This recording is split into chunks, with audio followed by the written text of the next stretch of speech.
We'll talk about Mhm. that in a little bit, but um, dude, like, when did you start getting into the Garmin watches and why? Like, was there something that caught your, caught your eye or?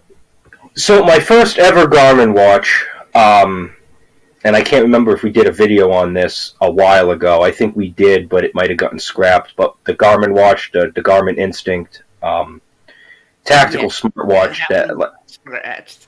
yeah, Uh, um, Technical but difficulties on that one, but yeah. yeah, that was my first ever Garmin watch that I got into, and what really honestly sold me over on that was the long battery life. And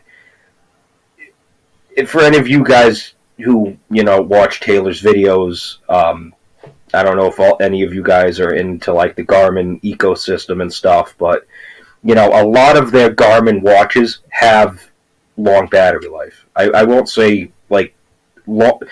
Every watch is different, because Garmin kind of dabbles in smartwatch oriented watches. You know, I lean more towards of it. It's a watch, but it has smartwatch like features, but it's not prioritized as a smartwatch. That's what won me over with Garmin is, they're pushing out watches that tell the time and do everything else in the background.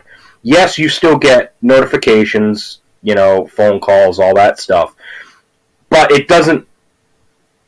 You're not being like, oh yeah, let me just do boop boop. Beside a you can't do that on Garmin watches, Right. which I don't need all of that. I mainly care about steps, sleep, heart rate, VO2 max if it can do it, you know, blood oxygen if it can do it. Because, like, again, every Garmin watch is different. Some of the older, like my Garmin Instinct, couldn't do, blood saturation and VO2 max and respiratory stuff. I couldn't do all that.